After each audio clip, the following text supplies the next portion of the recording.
de telles exactions ourdies et orchestrées par des groupuscules hétéroclites et visiblement mal inspirés portent préjudice non seulement à celui qui, de par la volonté de l'immense majorité du peuple camerounais, préside avec clairvoyance et bonheur aux destinées de notre nation, mais aussi à l'image du Cameroun et à la dignité du peuple camerounais.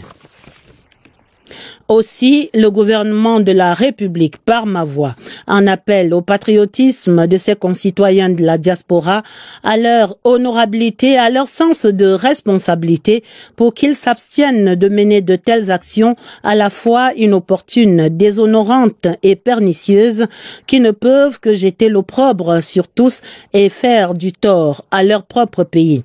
En tout état de cause, le gouvernement de la République rappelle que la résolution des problèmes auxquels pourrait être confronté notre pays ne se trouve point hors du Cameroun, mais à l'intérieur du Cameroun et dans le cadre des institutions de la République. C'est du reste à cette œuvre que le chef de l'État n'a de cesse de s'atteler avec persévérance depuis son accession à la magistrature suprême, appuyé en cela par le gouvernement, les Camerounais de bonne volonté ainsi que nos partenaires et pays amis. Le gouvernement de la République exhorte par conséquent tous les Camerounais et en particulier ceux de la diaspora, coutumiers de ces agissements désordonnés, intempestifs et irrévérencieux, à revenir à une morale républicaine exemplaire pour exprimer leurs revendications, quelles qu'elles soient, et s'inscrire par là même dans une démarche constructive et citoyenne pour l'édification d'un Cameroun digne et respecté en Afrique et dans le monde. C'est un communiqué signé par le porte-parole du gouvernement, le ministre de la Communication, René Emmanuel Sadi. Et un concert de condamnation s'élève également de la classe politique camerounaise. Tous s'insurgent contre ces atteintes à la sacralité de l'institution qu'est le président de la République. Dans le reportage qui va suivre, vous entendrez tour à tour les sons de cloche du MDR de Dakolé Daïsala et ceux de l'UPC qui s'expriment par son secrétaire général Pierre Balégankot. La compilation est de Jean-Pierre Congé. Manifester bruyamment lors des séjours du chef de l'État dans des pays occidentaux est devenu une pratique courante pour certains Camerounais de la diaspora. Une attitude que le président national du MDR trouve inacceptable. Quand le chef de l'État du Cameroun se déplace, il porte toujours la casquette de président de la République du Cameroun, avec tous les pouvoirs qui lui vont. Alors, il ne me viendrait pas du tout à l'idée d'accepter une quelconque manifestation désobligeante à son égard, surtout à l'étranger. Non seulement nous manquons de respect à Paul Biya, mais nous manquons de respect au président de la République du Cameroun. Nous avons le droit de déshonorer notre pays. Ça commence à en faire un peu trop. Il faut les traiter comme tels. C'est également la désapprobation que suscitent ces agissements peu honorables chez le secrétaire général de l'UPC.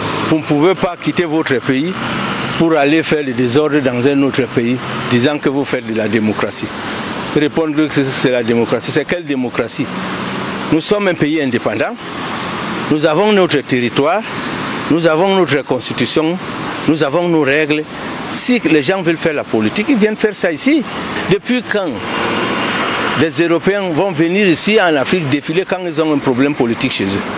Amener les pays amis où séjourne le président Paul Biya à assumer pleinement leurs responsabilités quant à la sécurité et à la tranquillité du chef de l'État camerounais sur leur territoire est la solution préconisée par les acteurs politiques. En plus de traiter avec le plus grand mépris l'égarement de certains Camerounais vivant à l'extérieur. Tout ce qui est excessif est dérisoire. En tant que tel, j'ai invité les Camerounais à administrer le mépris systématique qui ne méritent pas que nous, à chaque fois qu'ils se manifestent, et qu'on leur fasse l'honneur de considérer qu'ils mènent une action digne d'attention. Ces Camerounais leur lancent les hommes politiques ne devraient jamais perdre de vue que dénigrer systématiquement leur pays à l'extérieur et manquer de respect à leur président ne les grandit aucunement. Autre chose à présent dans le journal, le plan de vulgarisation de la SND 30 est adopté. La stratégie nationale de développement 2020-2030 a donc sa boussole. Le comité national de suivi et évaluation de cette SND 30 qui tenait ce jeudi sa première session sous la houlette de Paul Tasson, le ministre délégué auprès du ministre de l'économie. Principal point d'accord au terme de cette rencontre, le comité va veiller à la mise en œuvre technique de la SND 30 et va assurer la vulgarisation et l'appropriation par tous les acteurs sociaux de ce document stratégique. Et il faut dire également que le succès de cette stratégie nationale de développement 2020-2030 dépend largement du marché unique africain, les opportunités de la SLECAF, la zone de libre-échange continentale, qui devrait contribuer à l'accélération de cette structuration de l'économie nationale et projeter le Cameroun vers le statut de pays à revenus intermédiaires de tranche supérieure. Voici les explications sur cette interdépendance avec Marie-Laurence Nké. Pour la SND 30, c'est une mission que de tirer profit de la zone de libre-échange continentale africaine, un marché facile d'accès et d'un potentiel de 1,3 milliard de consommateurs et 3 000 milliards de dollars de PIB. Les mesures stratégiques mises en œuvre par le SND 30 rentrent en grande ligne avec les théories nouvelles du commerce international. Actuellement, ces mesures peuvent être regroupées autour de 4 axes. La transformation structurée de l'économie camerounaise, la diversification de l'économie camerounaise, la qualité de l'infrastructure de production, investir intensément dans la formation du capital humain. La SLECAF est opérationnelle depuis le 1er janvier 2021, du fait du début du démantèlement tarifaire. Le Cameroun ne cesse de s'armer au moyen des choix stratégiques pour des infrastructures. Il doit continuer à promouvoir intensément sa politique d'import-substitution et mettre l'accent sur la transformation de ces produits afin de produire ce que nous consommons, essentiellement la transformation de nos produits agricoles et miniers. Toutefois, la SLECAF, instrument stratégique de projection, appelle une appropriation plus ambitieuse. L'appropriation de cette dernière par les acteurs principaux que sont les opérateurs économiques demeure la condition sine qua non pour une mise en œuvre optimale de ces différentes mesures. Le développement du secteur privé, une attention constante du gouvernement. Également dans l'actualité, l'accord de l'OMC, l'Organisation mondiale du commerce, sur la pêche illicite. L'accord était en débat ce jeudi en visioconférence. Le ministre du Commerce, Luc Magloire Mbarga Tangana, a ainsi partagé les préoccupations du Cameroun relatives à la pêche excessive, dénommée la surpêche. Il a proposé la prise en compte par l'OMC des réalités de chaque État. Le point des travaux avec Luc Bienvenu Onana. L'accord initié par l'Organisation mondiale du commerce sur la gestion des produits halieutiques et principalement du poisson va susciter de l'espoir aussi longtemps qu'il va prendre en compte les réalités et les spécificités de chaque groupe. La pêche industrielle, celle que pratiquent les pays développés et qui crée la situation de peur vécue en ce moment, est loin d'être confondue à la pêche artisanale. Une source vitale pour les pays d'Afrique, des Caraïbes et du Pacifique.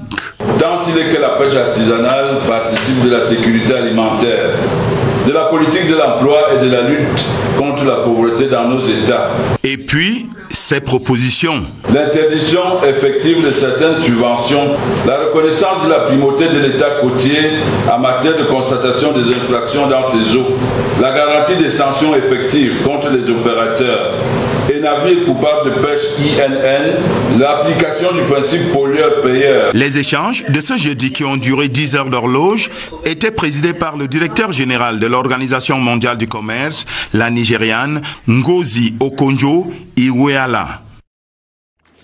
Direction la capitale régionale du Sud, Bolova, qui vivait ce jeudi l'ouverture du 10e congrès de l'Ordre national des experts comptables du Cameroun.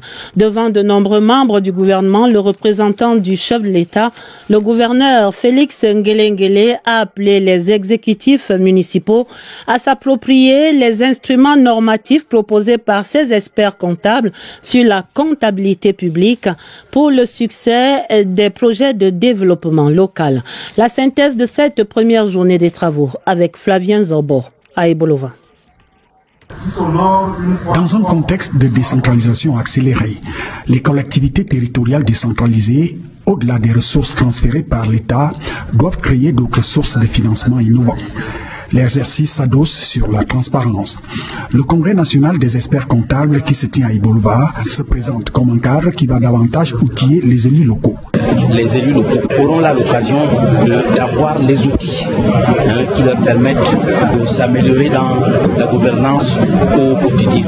Il s'agit donc d'un accompagnement technique, levier essentiel en matière de bonne gouvernance. Nous voulons leur apporter quelque chose qui est dans notre ADN, c'est-à-dire qu'ils doivent savoir que c'est WADA qui organise ça. Il est bon que nos collectivités se rapprochant de ce segment d'activité de la vérification accèdent au savoir et aux capacités pour présenter des états financiers qui leur permettent d'accéder à des financements innovants.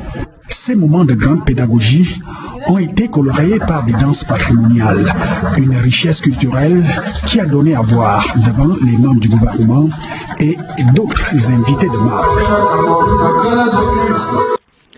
Ouvrons à présent le dossier des régions qui, ce jeudi, donnent à voir d'énormes difficultés d'assainissement urbain dans la capitale régionale du Nord-Ouest. Les 3 communes de la ville de Bamenda croulent en effet sous des tas d'immondices à cause principalement de l'insécurité qui entrave l'activité des sociétés en charge de l'hygiène et de la salubrité. L'insalubrité, la pollution de l'eau et les maladies hydriques à Bamenda, c'est dans ce reportage de Valentin Kouadé.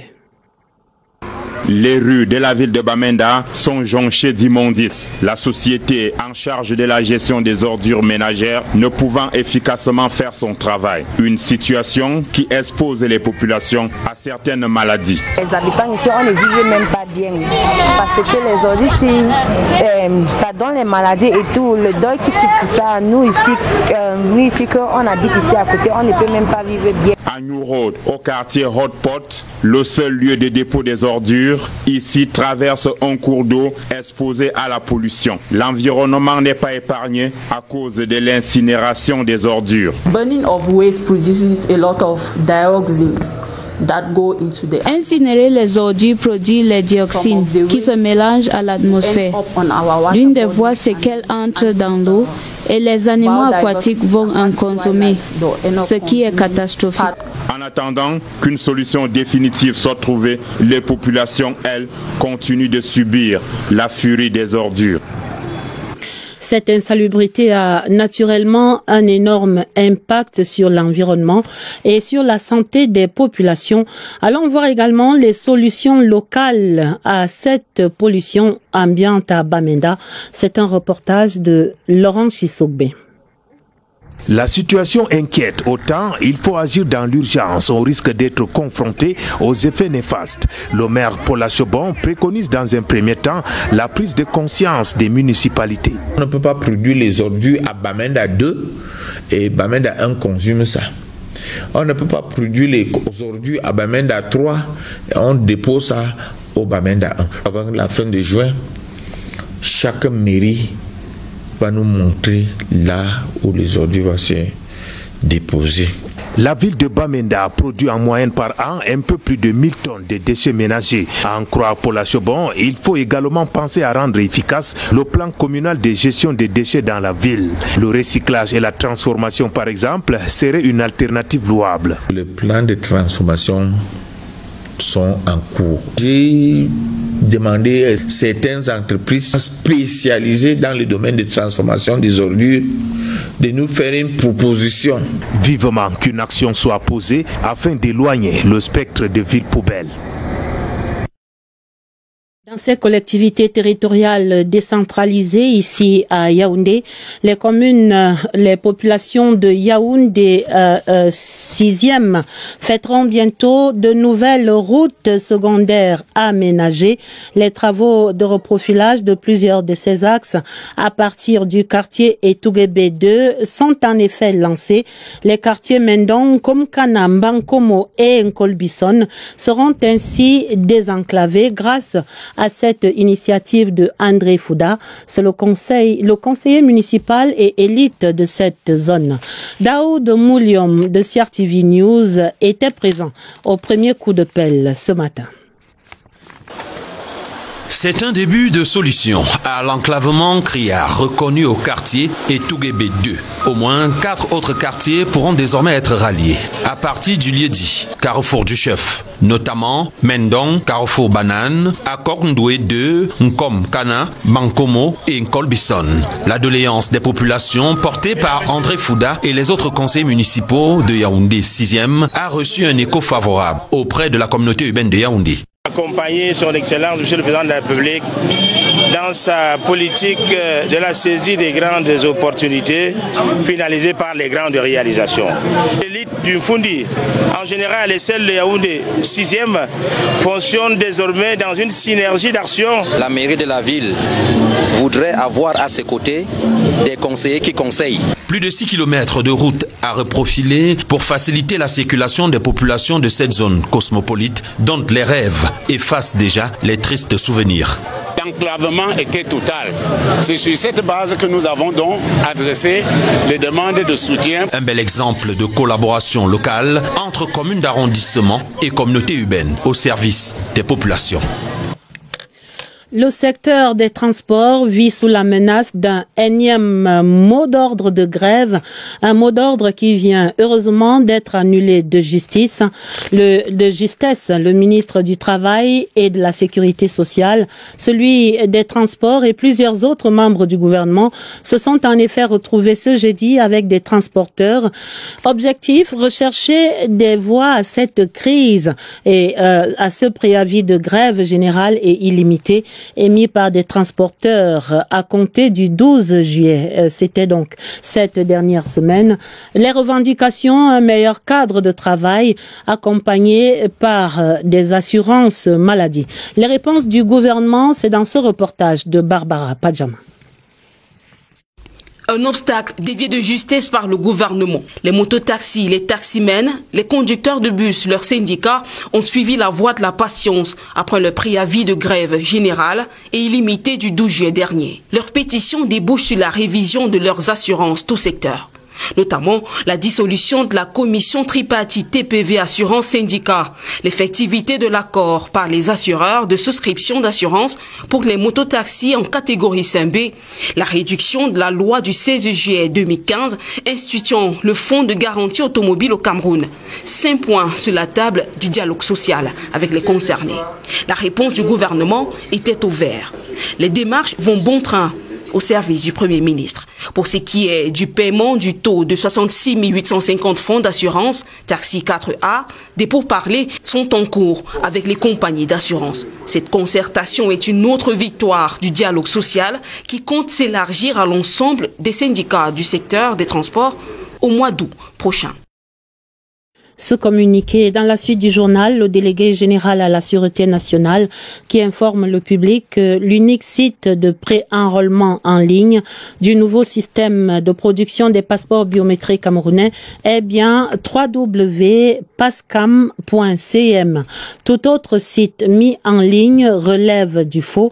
Par conséquent, le public est invité à faire preuve de vigilance et de responsabilité face à des faux sites de pré-enrôlement en ligne créés par des cybercriminels et qui ont pour unique dessein d'arnaquer les usagers demandeurs de passeports. Le délégué général à la Sûreté nationale rappelle à tous que le seul site officiel mis à la disposition du public pour ces formalités de pré-enrôlement en ligne en vue d'obtenir un rendez-vous dans un centre de pré-enrôlement et de régler également les droits de timbre est bien www.pascam.cm. www.pascam.cm et c'est donc signé par le DGSN Martin Bargangele. Parlons à présent de la signature de 6 conventions entre des entrepreneurs et la République du Cameroun, représentées par le directeur général de l'API, l'agence de promotion des investissements, Madame Marthe-Angéline Minja. Ces partenaires et ces partenariats d'une valeur de plus de 70 milliards vont créer au Cameroun quelques 2700 emplois. Clovis Chamabo. 6 nouvelles conventions qui permettront à ces opérateurs économiques de s'établir et de développer leurs projets dans les villes camerounaises durant les 15 prochaines années. Nous profitons de l'opportunité de l'arrivée du port de Kribi pour mettre en place une unité d'assemblage de machines qui est la première unité d'assemblage au Cameroun et en Afrique centrale. Nous sommes une unité de transformation de bois en débuté, contreplaqué, y compris recyclage de bois en déchets. Aujourd'hui, là, nous avons l'occasion que l'État veut réformer l'industrie forestière. Des conventions qui offrent des incitations fiscales et douanières aux investisseurs et qui devraient stimuler le développement économique du Cameroun. Des structures qui se proposent de créer énormément d'emplois à cause des investissements qui sont également lourds. Donc nous avons au cours de cette session de signature, je crois qu'il y a 3000 emplois qui sont projetés et 30 milliards d'investissements. Des conventions qui s'inscrivent dans la politique du gouvernement camerounais visant à faire de notre pays une destination attractive pour les investisseurs de la sous-région CEMAC. En santé, parlons de cette évaluation de la riposte anti-Covid-19 menée ce jeudi par le ministre de la Santé publique, Manaouda Malachi, qui donnait un point de presse sur la situation au plan national 17 mois après la survenue des premiers cas de la pandémie au Cameroun. Face aux médias, il a présenté les constats, les manquements et les solutions, notamment la campagne de vaccination en cours, la situation épidémiologique également en état au Cameroun. Nous faisons le point sur ce qu'il faut en retenir avec Sidoine Monkam. 17 mois après la survenue des premiers cas de coronavirus au Cameroun, le ministre de la Santé publique, dans une autre conférence de presse ce jeudi, fait le point de la situation. 81 871 cas positifs, 80 303 personnes sont guéries à ce jour, alors que 1332 sont décédés, soit uniquement 2 décès au cours de 7 derniers jours, toutes choses qui témoignent de la maîtrise de la pandémie par le gouvernement. La pandémie est certes maîtrisée, mais l'inquiétude demeure face au relâchement des mesures barrières au moment où un nouveau variant appelé Delta est annoncé. Au ministre de la Santé de souligner pour le déplorer la désinformation autour de la vaccination. Face à cette situation de crise de la bonne information sur le vaccin et devant l'expansion fulgurante du variant Delta et maintenant Delta plus encore, qui représente une menace supérieure aux 2 précédents, que nous nous sommes engagés dans une campagne intensive de vaccination depuis le 7 juillet dernier. Manaouda Malachi salue le saut qualitatif opéré lors de la mise en œuvre de la stratégie gouvernementale de riposte sanitaire contre le Covid-19 avec la révolution des plateaux techniques. La riposte anti-Covid-19 se poursuit pour contrer une éventuelle 3e vague. L'on annonce par ailleurs l'arrivée de doses supplémentaires de vaccins Sputnik et Johnson & Johnson. La première cargaison sera disponible au plus tard au début du mois d'août prochain.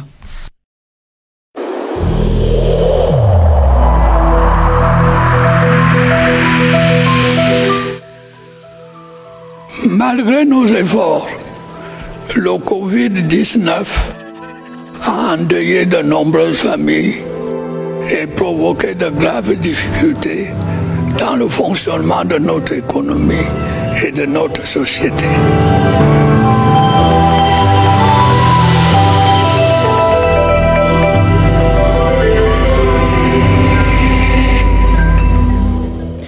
Poursuivons donc le point de cette riposte gouvernementale contre le Covid-19 avec ce système de santé camerounais qui opère des réajustements qui permettent également de faire barrage aux 2 premières vagues. On vient d'entendre dans ce précédent reportage le point du ministre de la Santé publique, mais il rappelle que le pays n'est guère à l'abri d'une 3e vague au regard des relâchements observés, alors que ce nouveau variant serait annoncé comme plus nocif et plus dangereux. Comment s'y prendre donc?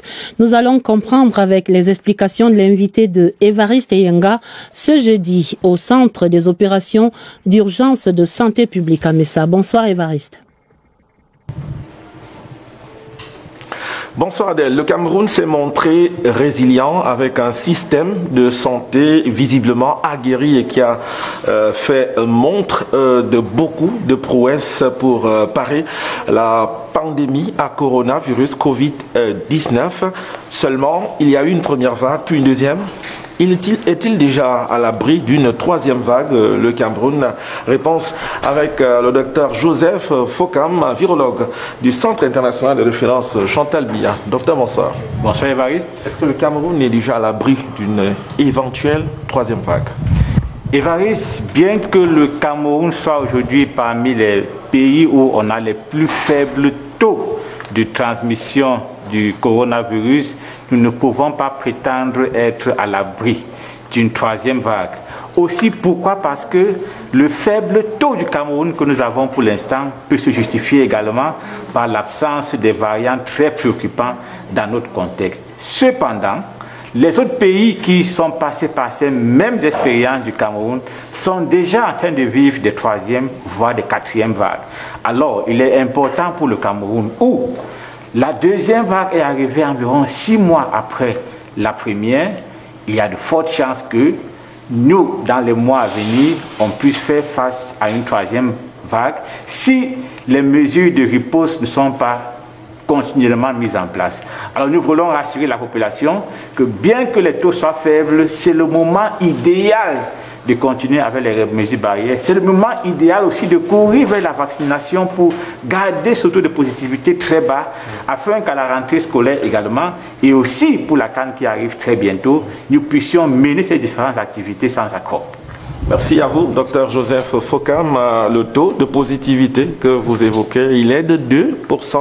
C'est un chiffre plutôt bon pour le Cameroun. Il s'agit de le maintenir.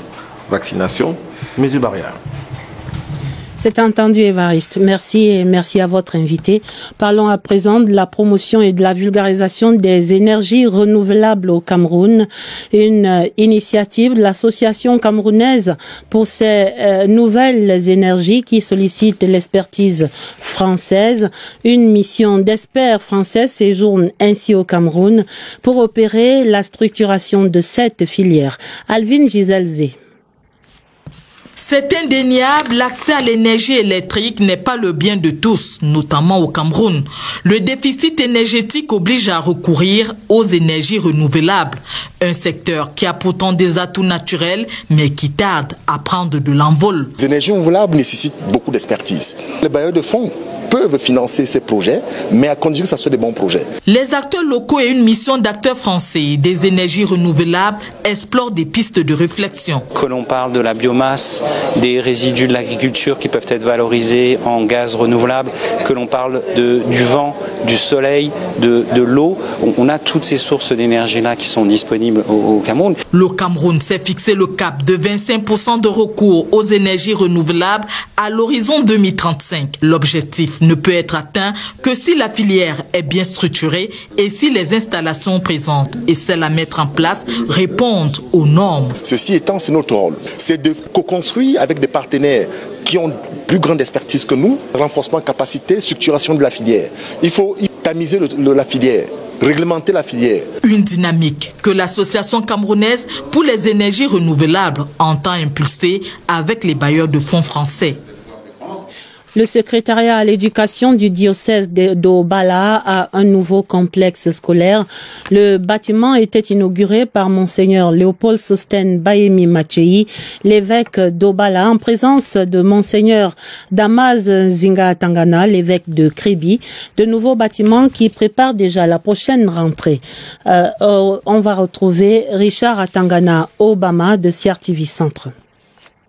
Monseigneur Damas Zinga Tangana, évêque de Kribi, alors recteur de la cathédrale Mont-Carmel d'Obala, avait initié ce projet de construction d'un complexe scolaire bilingue catholique de référence. Lorsqu'on a une vision et qu'on croit à cette vision, on confie cela au Seigneur. Je crois qu'avec l'appui des hommes, nous arrivons toujours à faire quelque chose. C'est un bâtiment flambant neuf de 2 niveaux avec 9 salles de classe et une salle informatique équipée, pouvant accueillir plus de 500 élèves de la petite section au cours moyen 2e année. L'aboutissement de ce projet marque la volonté du secrétariat à l'éducation de ce diocèse d'offrir les locaux appropriés aux élèves.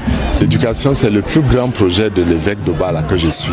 L'éducation passe devant toute autre chose. Nous allons continuer à promouvoir l'éducation intégrale. Au cours de cette cérémonie inaugurale, le nouvel édifice ainsi que ses futurs occupants ont été placés sous la bénédiction de Dieu à travers une messe d'action de grâce dite par l'initiateur du projet. Nous vous invitons à présent à la découverte du Cameroun, notre beau pays. Ce soir, c'est sur la route des chefferies que nous vous conduisons, un circuit culturel et touristique qui a coûté quelques 15 milliards et dont les résultats visibles sont maintenant appréciés dans une dizaine de localités à travers la région de l'Ouest, des cases du patrimoine et autres musées internationaux qui font déjà courir des milliers de touristes. Allons voir tout cela à l'ouest avec Charles Lobon-Nouesso. La route des chefferies offre à voir 12 cases patrimoniales et autres musées, des espaces de dispensation du savoir ancestral, des découvertes et des villégiatures sur la destination Ouest Cameroun. La route des chefferies est un projet qui vise la préservation et la valorisation du patrimoine culturel et touristique du territoire. Une quinzaine de cases patrimoniales, on en dénombre 2 dans le nord-ouest et 2 musées de classe internationale dont le musée des civilisations à Tchang du nouveau musée royal Bamoun. Ce projet ambitieux a déjà coûté un peu plus de 15 milliards de francs CFA. La démarche est d'accueillir 5 millions de visiteurs à la faveur de la prochaine Coupe d'Afrique des Nations qui abrite le Cameroun. Nous sommes en train d'aménager 5 points d'information touristique de la région de l'Ouest, d'organiser un carnaval des civilisations pendant la compétition de la CAN dans la ville de Bafoussam. La route des chefferies, dans son volet émergentiel et développementaliste, projette mettre en vitrine l'identité artistique et culturelle du Cameroun lors des expositions à travers le monde entier. Créer des milliers d'emplois pour les jeunes, mais aussi s'étendre dans les autres aires culturelles pour que rayonne l'identité du Cameroun. En écologie, Jean-Marie Etoundi s'en est allé. Le journaliste principal à la retraite est décédé hier mercredi à l'hôpital militaire de Yaoundé des suites de maladie. Il avait 72 ans. Voici quelques lignes de sa longue et riche carrière et les derniers instants d'une vie pleine dans cette évocation de Serge Atangana Bissot. Chez lui à Hala, le ciel est gris. Le temps a pris la pause. Les mines tristes, regards perdus, portent définitivement l'insigne du deuil. On a clos la porte centrale, entrebâillé l'ouverture latérale. Le petit salon où la veuve, percluse de douleur, est déjà assise à même le sol. La tradition Betty l'exige. Après 2 longues années d'angoisse et de soins, parce que la vie, malgré les remèdes, s'en allait à pas lents. Un mal de dos au départ, 3 opérations chirurgicales et 32 séances de chimiothérapie. Quand il partait, on causait, comme vous voyez là, on est déjà à quel niveau? On nous dit qu'on est déjà en train de traverser le collège de la retraite. On est déjà vers bois Sainte-Anastasie, on est en train de traverser le rond-point. Deuxième promotion SIJ, une carrière riche et longue depuis son premier poste de chef de station Radio Cameroun à Bertois en 1977, passant par les organes de presse de l'UNC et du RDPC successivement. Pointilleux sur le français qu'on parle et écrit, à cheval sur comment on s'habille, Jean-Marie Etoundi a servi le pays. C'est un commandeur de l'Ordre national de la valeur qui mardi encore faisait cette vidéo dans une ambulance qui l'amenait effectuer une IRM, l'ultime. Point levé, l'homme courageux a néanmoins prévenu que le froid glacial dans la machine, il ne supporterait pas. Il en est ressorti les pieds devant. Les condoléances du 20h30 à l'ensemble de sa famille biologique et de la famille de la communication. La page des sports et les préparatifs de la CAN 2021, le ministre de la Communication, René Emmanuel Sadi, est ce soir à Douala. Il est accompagné par le directeur général de la CRTV, Charles Ndongo, pour la visite des dispositifs de communication sur les stades de Japoma et de Bepanda. Au complexe sportif de Japoma, la nouveauté, c'est l'installation là-bas d'un studio télé d'une capacité de 4 personnes, une autre exigence de la CAF pour tous les stades pendant cette prochaine CAN. La présentation, c'est avec Monique Félicité Chouane. L'attraction principale au cours de cette visite a été les studios TV ultramodernes implantés dans les 2 stades de Japoma et Bepanda. Vous avez un plateau de télé ici qui, dans le cadre de la compétition, s'appellera la CAF TV. Et c'est un plateau de télé complètement automatisé à 5 caméras sur ce stade, avec tout ce qu'on a comme prouesse technologique sur des plateaux de télévision modernes. Ces modèles Beansport que nous avons fait ici, mieux que ce que font les plateaux de télévision des équipes de CanalSat sur les stades.